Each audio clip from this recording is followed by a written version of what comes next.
C'est pour ressentir la plénitude d'un instant comme celui-ci que je me suis lancée, il y a 6 mois de cela, sur la route de Marco Polo, la route de la soie. J'ai souhaité le rythme du vélo, afin de me mettre au diapason du rythme de Marco Polo, pour découvrir les choses pas à pas, comme lui, de l'intérieur. J'avais le sentiment que malgré les presque 800 ans qui me séparent de ce grand voyageur, je pourrais approcher les émotions qu'il avait éprouvées à la fin du XIIIe siècle en route vers la Chine.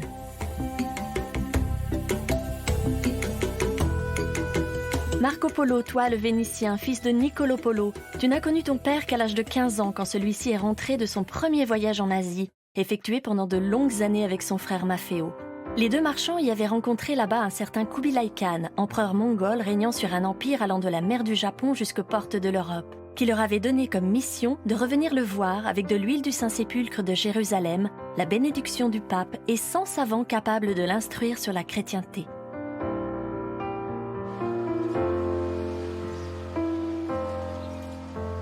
Pendant cette absence paternelle, toi, tu es né à Venise en 1254. Malheureusement, tu n'as pas vraiment connu ta mère. Elle est morte lorsque tu étais très jeune. Arriverai-je à percer le mystère de ton voyage merveilleux jusqu'aux confins de l'Orient? J'ai tant de questions à poser au voyageur que tu étais.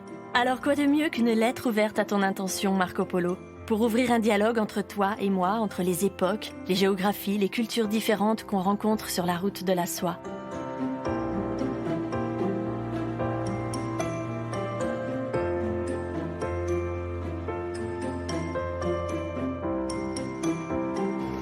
Tu as grandi dans le quartier du Milione, dans cette famille de marchands vénitiens, mais également beaucoup dans la rue et sur les quais, à regarder les bateaux de commerce aller et venir. Alors quoi de plus normal en 1271, quand l'heure du départ arrive pour ton père et ton oncle, que de vouloir les accompagner dans leur deuxième voyage vers l'Orient. Tu as 17 ans, une tête pleine de rêves et toute la vie devant toi. Tu as vu? Ta maison d'enfance est devenue le théâtre Malibran. Mais imaginais-tu à ce moment-là que votre voyage durerait 24 ans et que vous ne reviendriez qu'en 1295. Venise et Gênes sont en guerre à ton retour. En marin expérimenté, tu es enrôlé et fait prisonnier à Gênes. Enfermé avec un certain Rustichello de Pise, romancier de son état, tu lui as raconté ton aventure, il l'a retranscrite. Et c'est ce dialogue entre vous deux qui donnera naissance à ta postérité. En 1298 est publié le Livre des Merveilles, où tu décris des régions inconnues et leurs fabuleuses richesses. Pour moi, artiste plasticienne, le dialogue s'engage à travers l'art et j'emmène sur mon vélo mon exposition d'art itinérante. Elle sera mon passeport pour communiquer avec les gens. Inspirée par les nombreuses cartes géographiques anciennes, j'ai sculpté, en nouant comme de la dentelle, le fil de fer très fin et j'ai représenté les merveilles que tu décris, Marco Polo, dans ton Livre des Merveilles. Ici un cyclope, là une vache sacrée, ou encore un bateau, un dragon, un temple, une tente mongole. Toi, Marco Polo. Le résultat est une grande carte géographique allant de Venise à Pékin, illustrée à la manière des cartes anciennes, et chacun y reconnaîtra le long de la route de la soie quelque chose de chez lui. Les salons cosy du Casino Venier, datant du XVIIIe siècle, dans lequel l'Alliance française de Venise a ses quartiers, accueille ma première exposition itinérante. Je me sens comme une pierre précieuse dans son écrin. Il faut en profiter, cela ne durera pas, car je sais que la route n'est pas faite de cette pierre-là.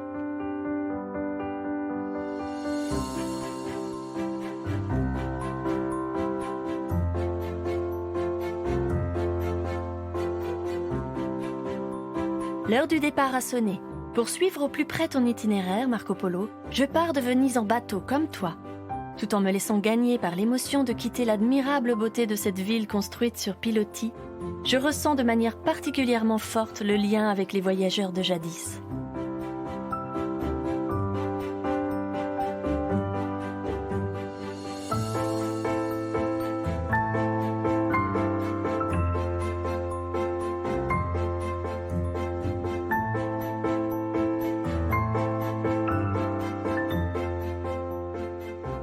Je suis arrivée dimanche soir, sous la pluie battante. J'ai poussé mon vélo pendant 1h30 de nuit pour arriver à l'hôtel. Je suis arrivée exténuée. J'ai même pas eu le courage de filmer quoi que ce soit. Je suis contente, mais c'est un peu dur là, le démarrage. Le choix de la monture qui nous accompagne sur la route est primordial et détermine en partie la qualité du voyage qui s'ensuivra. Aujourd'hui, point de chameau ni de chevaux pour m'aider à transporter non seulement mes affaires personnelles pour des mois sur la route, mais aussi mon exposition itinérante de 23 kilos à elle seule. Ce matin, je regarde la monture que j'ai choisie et je doute. Alors voilà, résultat d'hier où j'ai fait la folle avec ma super carriole qui marche pas du tout. Je vais vous montrer les bleus. Bon alors, on voit rien. On voit rien du tout en fait. Dommage. Il y en a plein pourtant. Bon, il y a ça aussi. Là.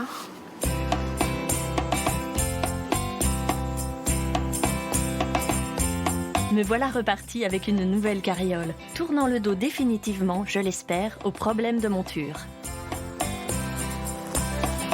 Je suis partie depuis 1 heure. C'est quoi, 2,40 2 km 400. C'est pas beaucoup. Ouais, j'avais compté 35 km aujourd'hui, mais c'est ça. 60 km/h le panneau. Moi, je risque pas de les dépasser. Là, je suis à 10. Oh là, puis là, ça se met à monter. 9. 8. 6 et demi.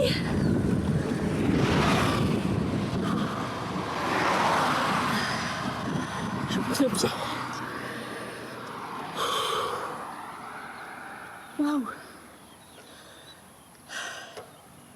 Allez, c'est reparti. Hop là. Ah, disons, c'est raide.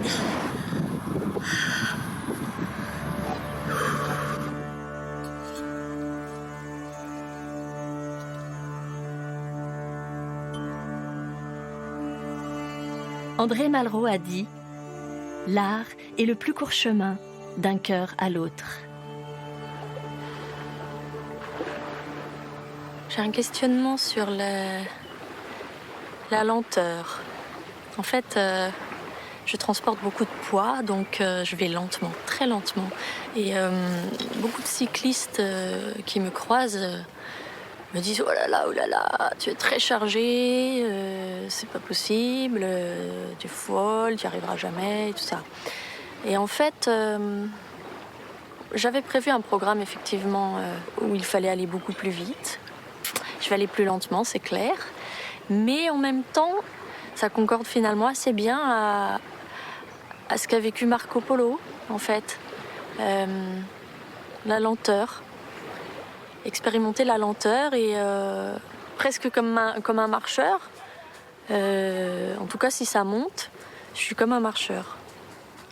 Ou alors au rythme d'un chameau. Et j'avais pas prévu ça dans ma tête, mais finalement, ça concorde assez bien avec Marco Polo. En fait, c'est l'idée du voyage, c'est cette idée-là qui me plaît. Ah, youhou! C'est trop bon! Ah.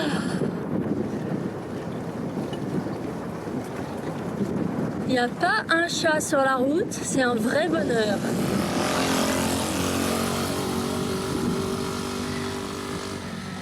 Tous les Grecs ont des scooters, c'est hallucinant. C'est fou. En même temps, je comprends.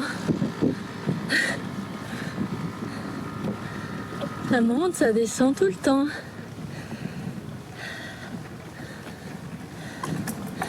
Et dès que ça monte, moi je zigzague.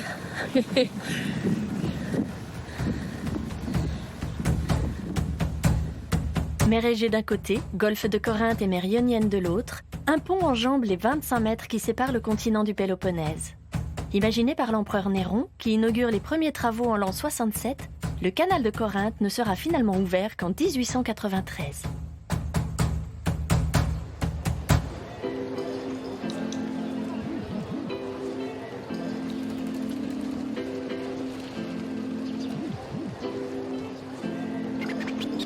L'autre empereur auquel je pense, c'est Kubilai Khan.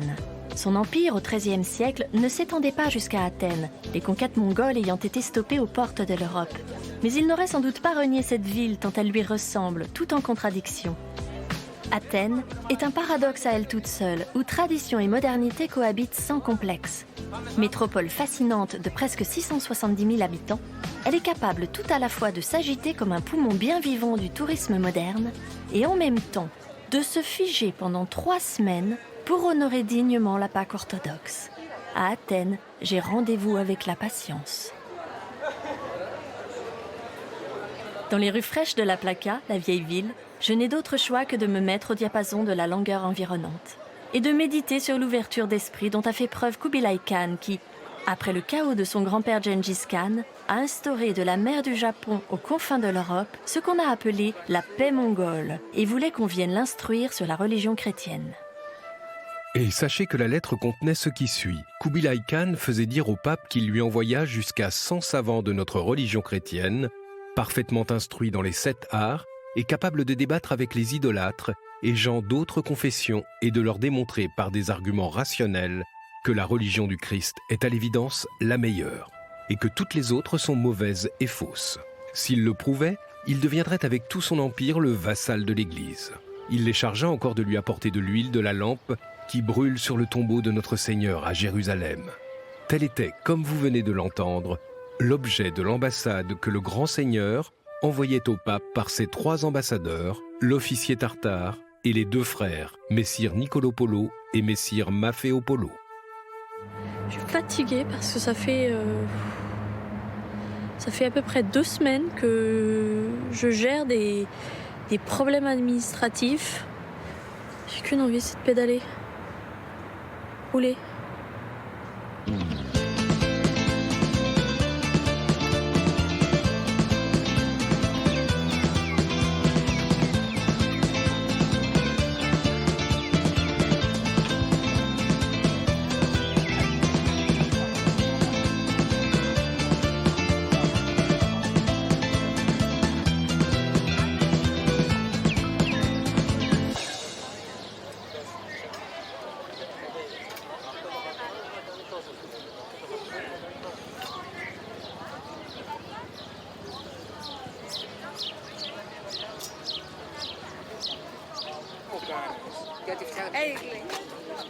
English. Καταλαβαίνω λίγο.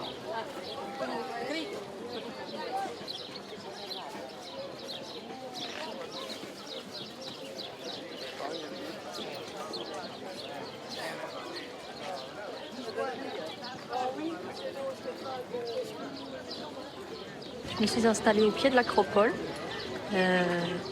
En fait, c'est absolument beau être touriste, on est dimanche.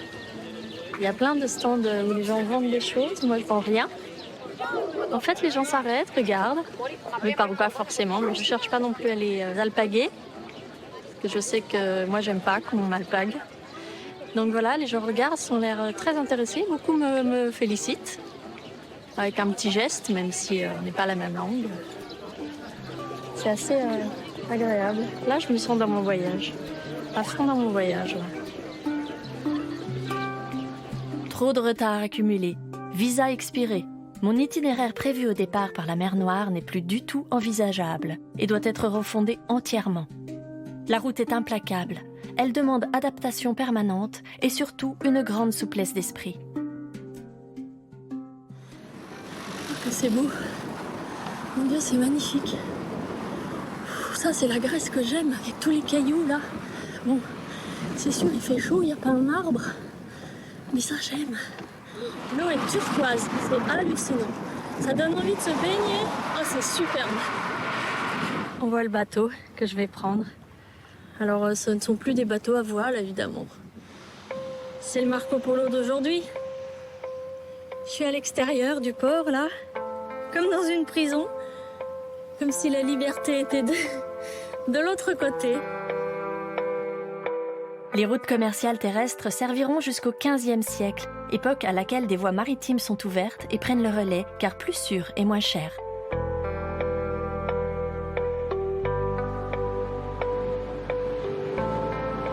absolument superbe, le coucher de soleil. Et j'ai réussi à avoir ma place pour le cargo. J'ai ma couchette, une super petite cabine. C'est formidable. C'est vraiment très très chouette. Voilà. C'est absolument magique.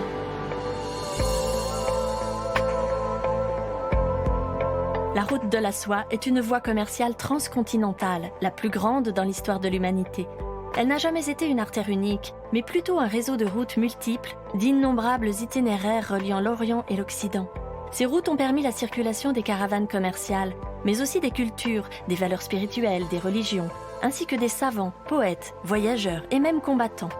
En 1987, l'UNESCO surnomme la route de la soie « route de dialogue » pour, je cite, « bâtir les défenses de la paix dans l'esprit des hommes ». Le long de la route de la soie est né un art appelé serre indien, qui mêle tous les styles, grec, chinois, indien, persan, occidental, et dont il reste de nombreux vestiges. Cette route nous rattache au passé et nous lie les uns aux autres.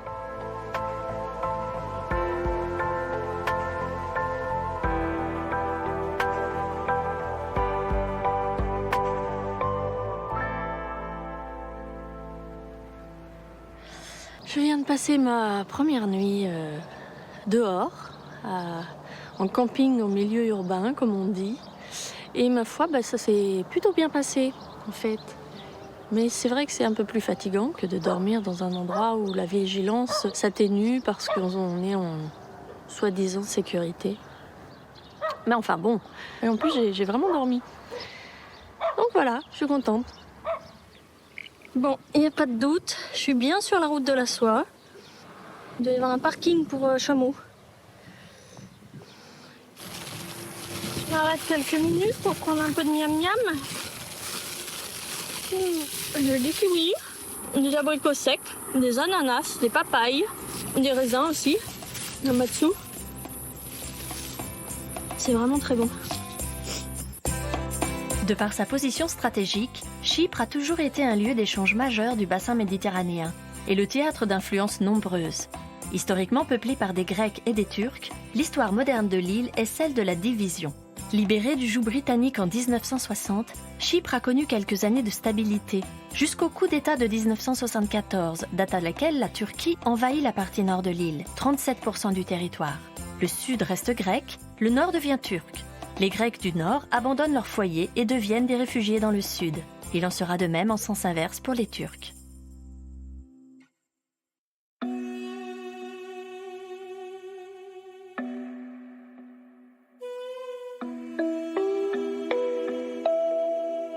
Je suis à peine arrivée en Turquie que j'apprends que le prochain pays sur mon itinéraire, l'Iran, vient de suspendre la délivrance de visas pour cause d'élections présidentielles, sans avertissement et jusqu'à nouvel ordre. Le choc est violent. Par où passer ? Tel que vous me voyez là, je suis en prise de tête assez intense. Je suis à Adana, en Turquie, et je suis en train d'essayer d'organiser la suite entre les visas et les kilométrages pour l'Asie centrale. C'est l'enfer. Je ne comprends pas pourquoi c'est si compliqué de se déplacer.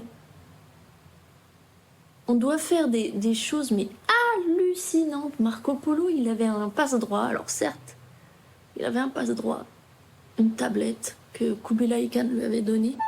Il fit donner une plaque d'or où il était écrit qu'aux 3 ambassadeurs, partout où ils passaient, on devait donner toutes les résidences nécessaires, des chevaux et des gens pour leur sécurité, et tout ce qu'ils voudraient. Et je vous assure, partout où nous passions, nous recevions tous les services et égards qui nous étaient nécessaires et que nous pouvions réclamer.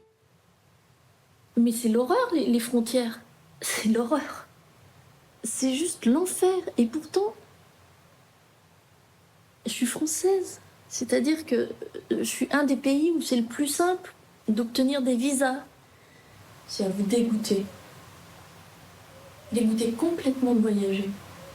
Bon, je suis plus accrochée que ça, hein. Je vais m'accrocher. Mais quand même.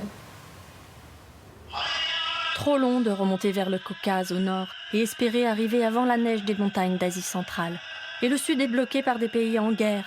Je le redoutais, ce moment où il me faudrait accepter ou non cette concession ultime de prendre un avion.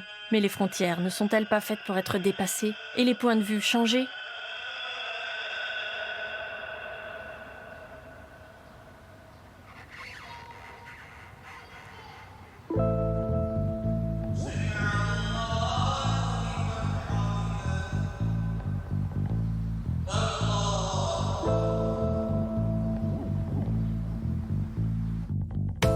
Avant d'envisager la suite, je veux me rendre à notre rendez-vous Marco Polo, à une 60aine de kilomètres d'ici.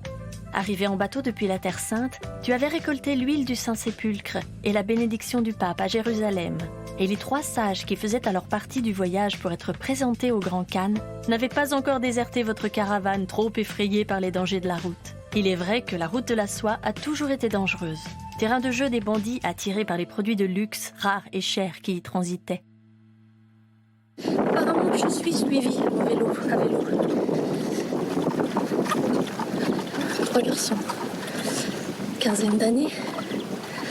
Bon, tout va bien et je n'ai pas peur. Voilà, et voilà.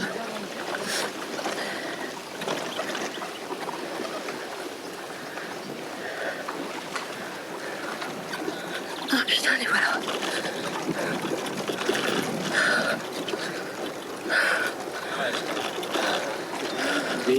Ok, stop now.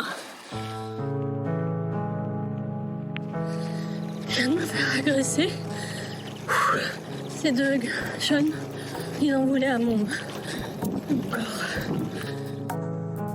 Prendre la route, c'est aussi prendre le risque de se faire attaquer. On ne le souhaite pas, mais on s'y prépare.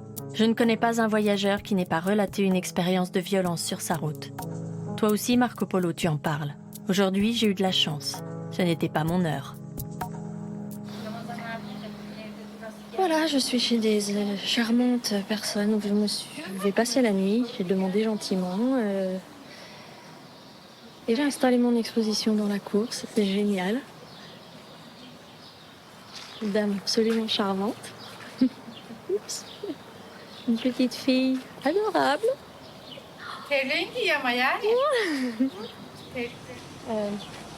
Claire. Ayşegül. Asiye. Asiye. Emine. Emine. Evet. Yaren. Yaren.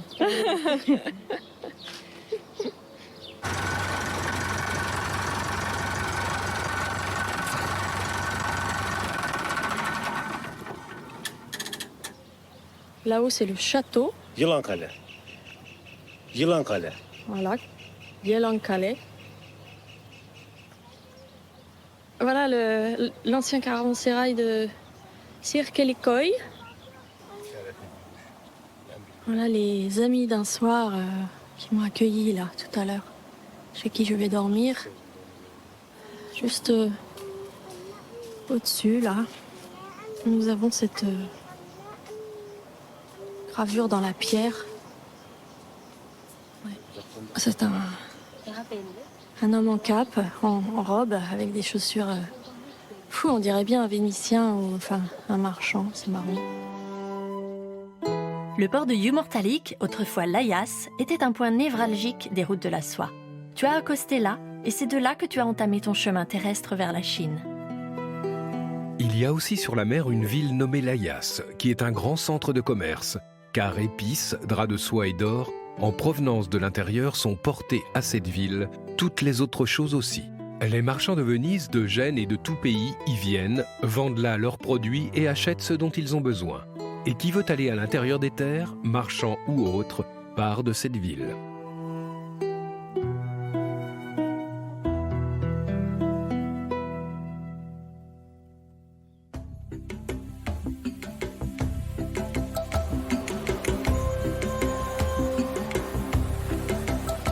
Tachkent, capitale de l'Ouzbékistan, 2,4 millions d'habitants. Je suis sonnée d'arriver d'un coup en Asie centrale à la faveur de la vitesse aérienne. L'immersion dans le bazar Chorsu, le plus grand de la ville, me fait l'effet d'une machine à laver. Pour toi, Marco Polo, c'était chevaux, chameaux ou dromadaires. Peu de risque de subir un décalage horaire. Tout tressaille en moi et cherche à se réadapter. Pour être un petit peu discrète, il faut absolument que je trouve d'urgence une robe comme les femmes ici.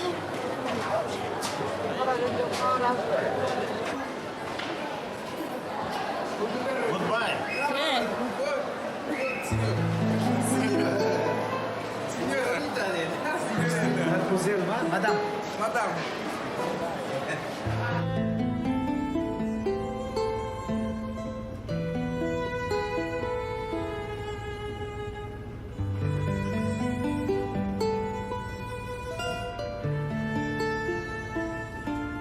La solitude fait partie des ingrédients de base du voyage en solo. On peut l'aimer comme moi, mais parfois elle se fait pesante, et il n'est pas toujours facile de trouver comment fertiliser cette zone aride de l'âme.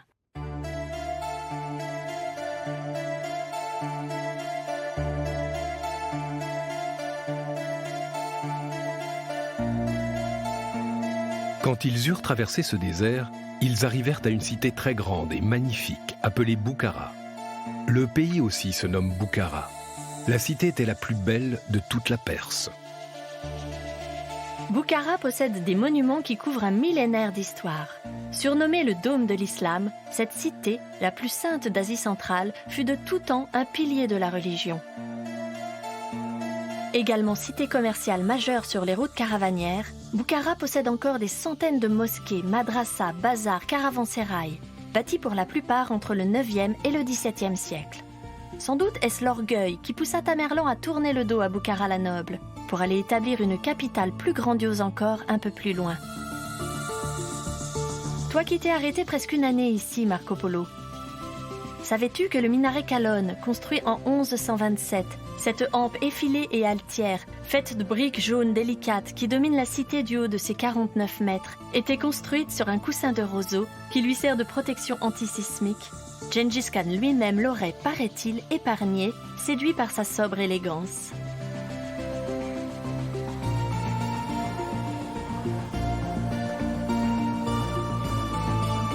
L'Ouzbékistan infuse doucement mais sûrement en moi, et le désir d'en apprendre davantage guide mes pas jusqu'aux ateliers de fabrication des fameux tapis d'Asie centrale. Le tissage des tapis est traditionnellement réalisé au sein des familles et des tribus. Celles-ci sont établies le long des voies commerciales de la Méditerranée vers la Chine, la route de la soie.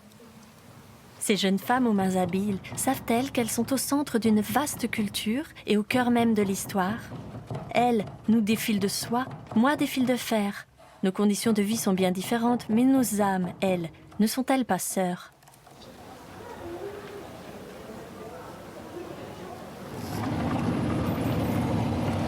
Qu'est-ce qu'il y a comme mec dans le Bible?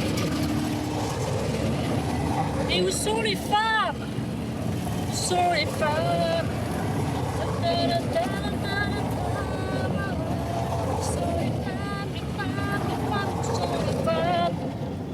Où sont les femmes? Cette frontière homme-femme a encore la peau bien dure. Allez, enivrer mes sens de beauté me fera le plus grand bien.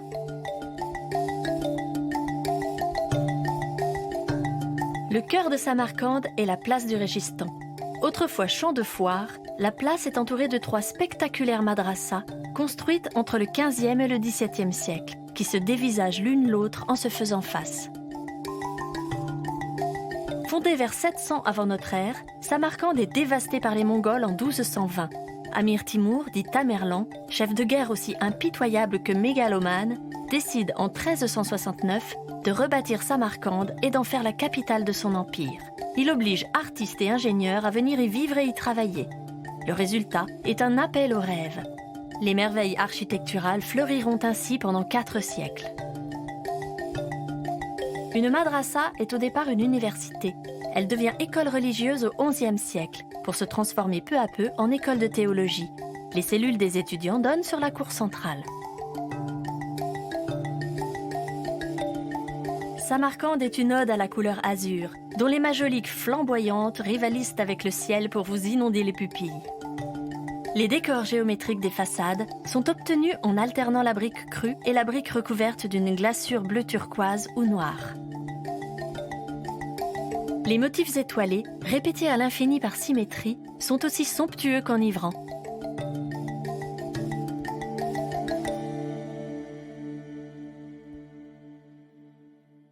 Samarcande est une très grande et illustre cité. Les gens y sont chrétiens et musulmans. Ils sont aux neveux du grand Khan. Neveu et oncle ne sont pas amis, mais se haïssent fort. Le neveu se nomme Kaïdou. La cité est au nord-ouest. Le passe-droit que Kubilai Khan vous avait octroyé, Marco Polo, tout au long de votre route, était parfaitement adapté à votre rythme de cheminement à l'époque. Ce qui n'est pas du tout mon cas avec la durée des visas d'aujourd'hui. Mon rythme lent ne rentre pas du tout dans les cases proposées par mon époque. Alors je m'adapte et je prends le train, encore une fois.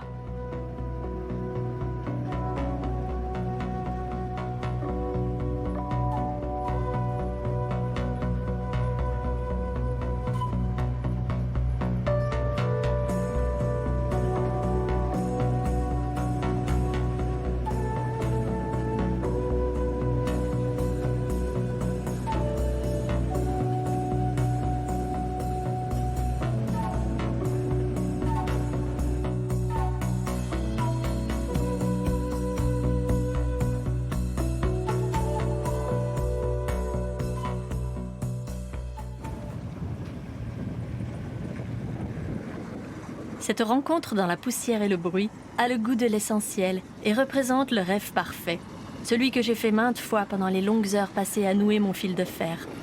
Partage de l'art hors les murs, avec tous les publics, à un carrefour historique des routes du dialogue, les routes de la soie.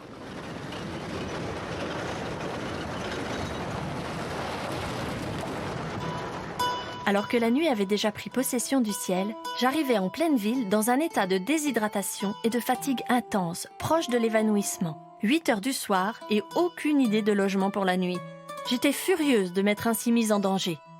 Tout à coup, un homme d'une 50aine d'années qui rentrait chez lui en voiture et m'avait aperçu sur le bord de la route s'arrêta. Il me proposa de le suivre chez lui, combattant mon appréhension en me promettant le réconfort d'un foyer, avec femme, fils, fille, repas, lit, repos, toutes ces choses qui sentaient si bon. Pouvais-je lui faire confiance ? L'idée de perdre connaissance ici, au milieu de la route et à la merci de n'importe qui, eut raison de mes réticences. Je rassemblai toutes mes forces pour remonter sur mon vélo et suivre la voiture de cet homme sur les quelques centaines de mètres qui nous séparaient encore de l'appartement familial. Lorsque j'aperçus 3 de ces filles, belles jeunes femmes vêtues de grands sourires qui m'attendaient déjà avec une citronnade dans les mains, je sus que tu veillais sur moi, Marco Polo. Assalamu alaikum. Привет, Франция. Да. Привет, Венеция. Oui, Dushanbe. On est donc à Dushanbe. Добро пожаловать в солнечный Таджикистан. Да. Parmi les Tadjikistan. Таджикистан. Et très fier d'être tadjik.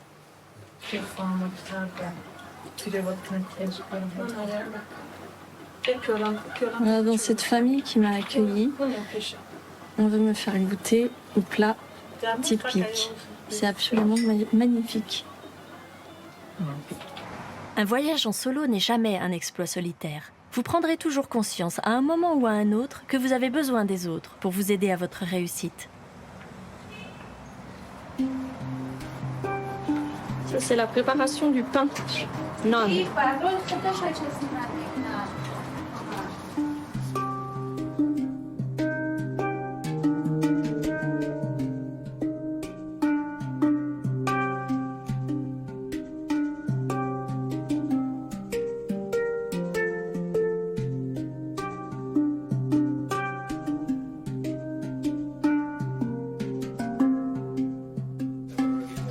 Trouver un lieu sûr pour la nuit avant d'être à bout de force est la chose la plus importante quand on est sur la route.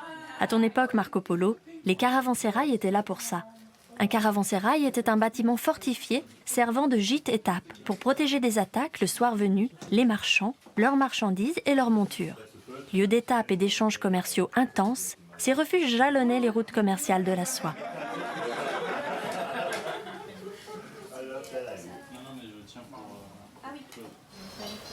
Une cour au centre, des logements tout autour, des montures au repos, des voyageurs venus de tous horizons partageant expériences, conseils et anecdotes.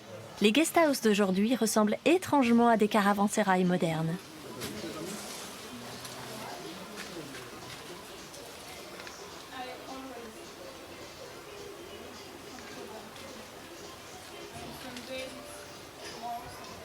J'en apprends un peu plus chaque jour.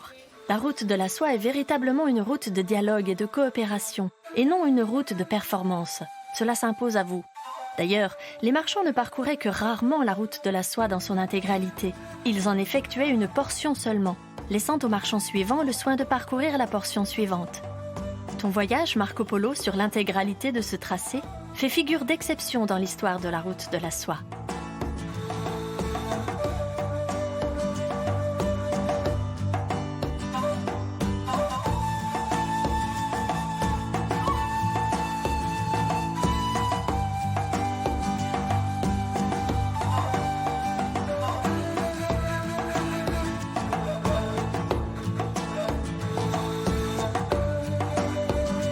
La portion d'approche des montagnes du Pamir, longue de 400 km, comporte des tronçons de route dans des vallées profondes et inhabitées, connues pour être particulièrement dangereuses pour une femme seule. L'esprit coopératif de la route de la soie a balayé mes dernières culpabilités de me faire aider par un moyen mécanique. J'ai donc opté pour la coopération avec un autre voyageur solitaire, rencontré dans ce caravansérail moderne à Douchambé. Nous avons décidé de concert d'unir nos forces et d'approcher ensemble le Pamir.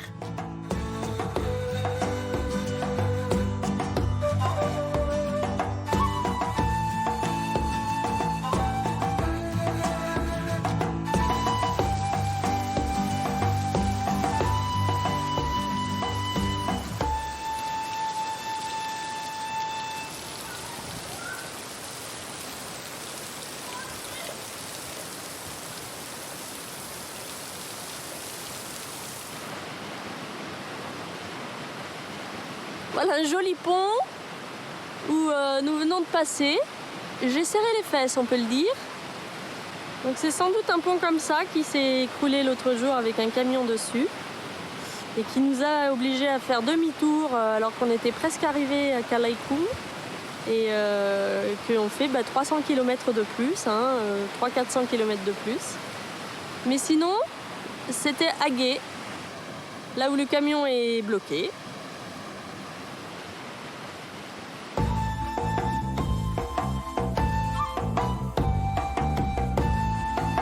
Le Pamir est un massif montagneux de 12 000 km², fait de plusieurs sommets dépassant les 7 000 mètres d'altitude, dont le pic Abou Ali Ibn Sina, ex-pic Lénine, qui culmine à 7 134 mètres, et entourant des hauts plateaux de 3 000 à 4 000 mètres d'altitude, le Pamir renferme pas moins de 13 000 glaciers. Il n'y a qu'au pôle qu'on en trouve davantage rassemblés. Le Pamir est un parc national et est classé patrimoine mondial de l'UNESCO depuis 2013.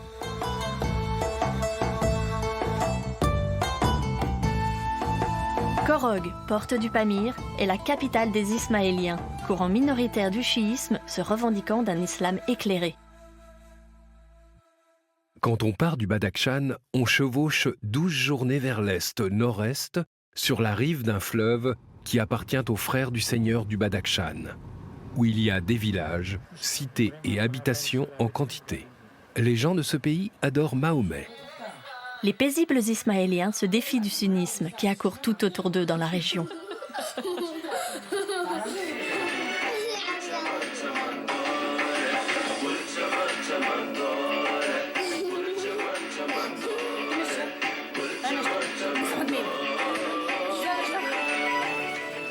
Voilà ce que ça donne d'avoir à réduire le poids pour passer la vallée de Wakhan avec, j'espère, maximum 25 kilos. Je vais y arriver. La rivière Panj constitue une frontière naturelle de 1000 km entre le Tadjikistan et l'Afghanistan, en face. Cette rivière au flot tumultueux me fait frissonner lorsque la route étroite et défoncée la surplombe d'un peu trop près.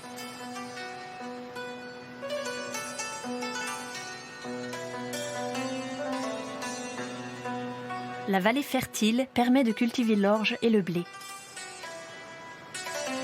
Les paysans qui ont du bétail demeurent dans les montagnes Ils y ont de très belles et grandes habitations sous terre, dans de grandes cavernes. Elles sont très bien faites parce que les montagnes sont de terre.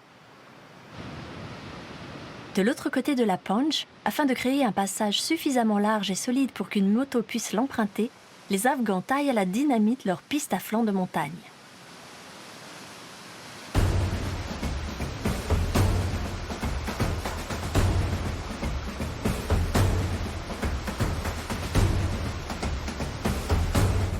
Et quand on a chevauché 3 journées, on trouve une cité nommée Ishkashem. Village et ville sont dans les montagnes. À travers cette cité court un fleuve assez grand. Il y a là beaucoup de porcs épics. Quand les chasseurs veulent en prendre avec des chiens, les porcs épics s'assemblent en très grand nombre. Quand ils sont assemblés, ils courent et jettent les épines qu'ils ont au dos sur les chiens et les blessent cruellement en plusieurs endroits. Et quand on part de la cité d'Ishkashem dont je viens de vous parler, on chevauche 3 journées sans trouver d'agglomération ni de quoi boire et manger. Il faut emporter tout le nécessaire. Au bout, on trouve un pays pas très grand, car il ne fait que 3 journées dans toutes directions. Il se nomme Wakhan. Les gens de ce pays adorent Mahomet. Ils ont une langue à eux, sont de bons guerriers, ont un seigneur qu'ils appellent Non, ce qui veut dire en français comte, et sont les vassaux du seigneur du Badakhshan. Ils ont quantité de bêtes sauvages et autres.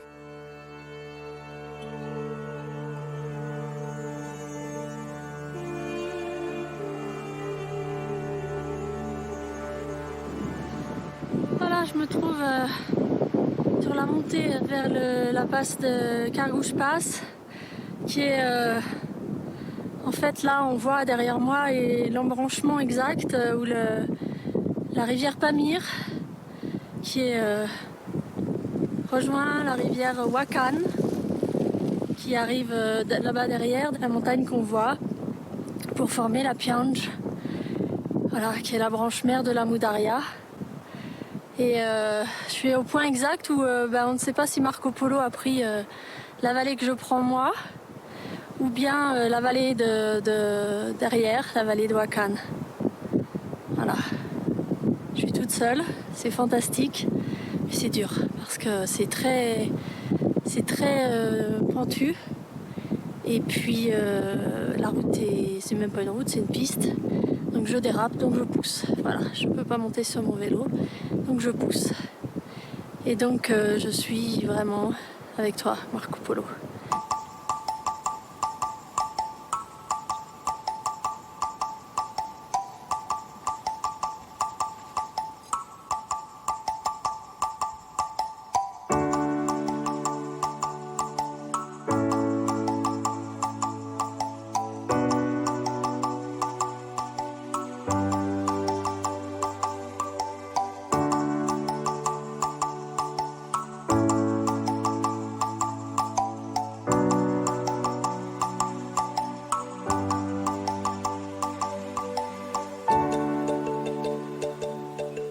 Un dicton pamiri dit « Sur les sentiers du Pamir, la vie est en suspens comme une larme au bord des cils. »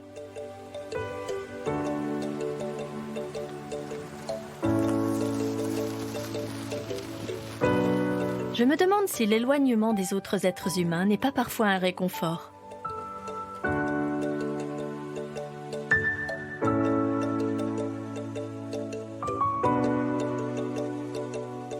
Dans ce paysage, il est évident que l'homme ne fait pas la loi. Et pourtant, cette immensité m'offre la place de me faire ma loi dans ma tête. La nature majestueuse et merveilleuse est une véritable récompense, propice au dialogue intérieur.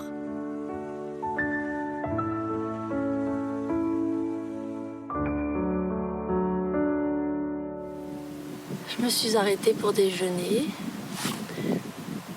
Je me suis arrêtée devant un lac salé qui s'appelle Chocourkoul et il n'y a pas un bruit. Pas un bruit. De temps en temps un oiseau. C'est... Le Pamir m'a vraiment déjà donné ce que j'attendais. Ça fait une semaine que je suis toute seule, que je vois personne. et c'est le bonheur. J'ai vu un yak sauvage, mais il s'est mis à gronder un peu, alors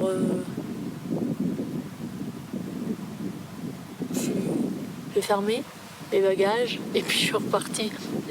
Bon, il était quand même couché, mais bon, j'entendais des... C'est comme ça un yak qui gronde. Le lait de yak est utilisé pour le beurre, mais aussi pour un fromage appelé kourout, qui, moulé en petites billes séchées, se transportera au fond des poches pour être suçoté à tout moment de la journée. Quant à l'utilisation des bousses d'animaux comme combustible pour chauffer les habitations, elle est attestée depuis des temps immémoriaux.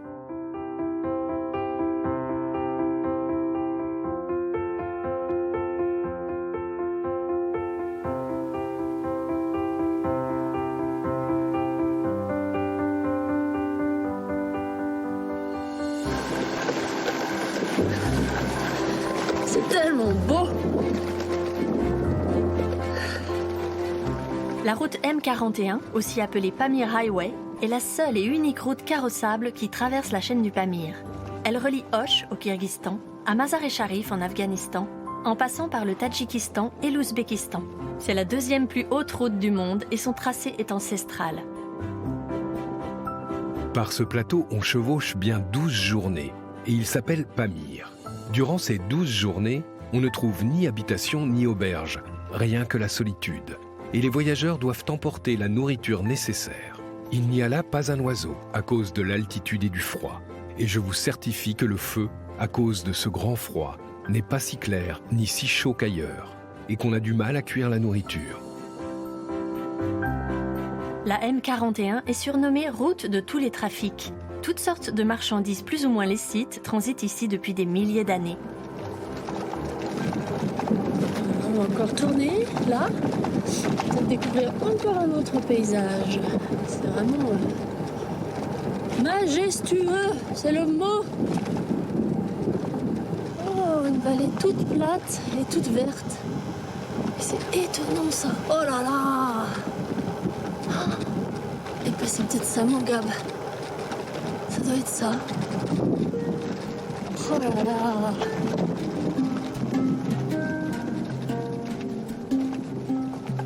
Quand on est monté sur ce sommet, on trouve un plateau entre deux montagnes. Il y a là un très beau fleuve et le meilleur pâturage du monde. Car une bête maigre y devient grasse en 10 jours seulement. Mourghab est une oasis de vie, posée à 3650 mètres d'altitude. C'est la plus haute ville du Tadjikistan et la seule sur les hauts plateaux du Pamir.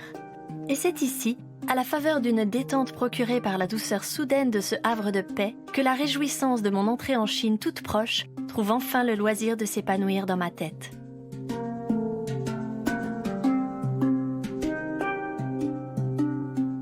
Dans quelques jours, le col frontière d'Irkeshtam refermera symboliquement la page de l'Asie centrale pour en ouvrir une autre, nouvelle, fascinante, celle de l'Empire du Milieu, mon décor pour les mois à venir jusqu'à Pékin.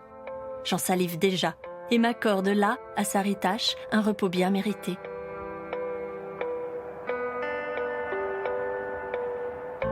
Saritash est un village kirghize perché à 3170 mètres d'altitude et à 50 km de la frontière chinoise. Mais ce petit village d'à peine 1500 âmes est loin d'être un village de montagnes esselées. C'est un carrefour majeur des routes de la soie et la zone qui l'occupe est d'un grand intérêt stratégique, pour le passage du gaz notamment.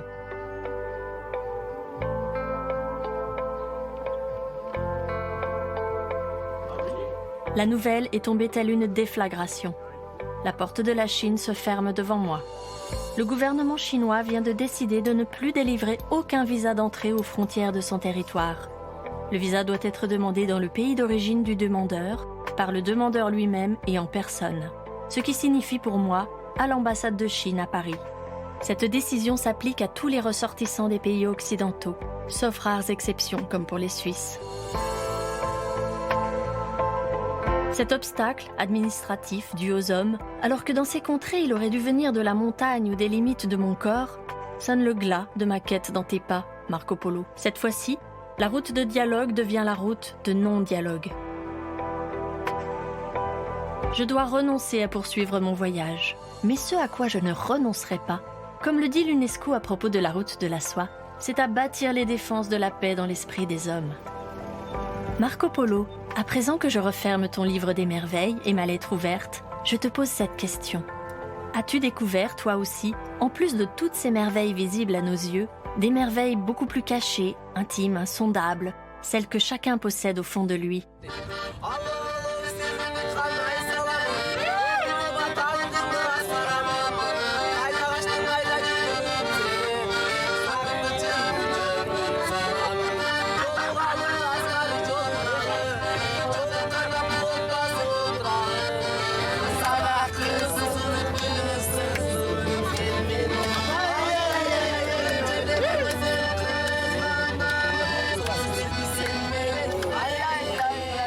Et encore, je n'ai pas raconté le tiers des merveilles que j'ai rencontrées.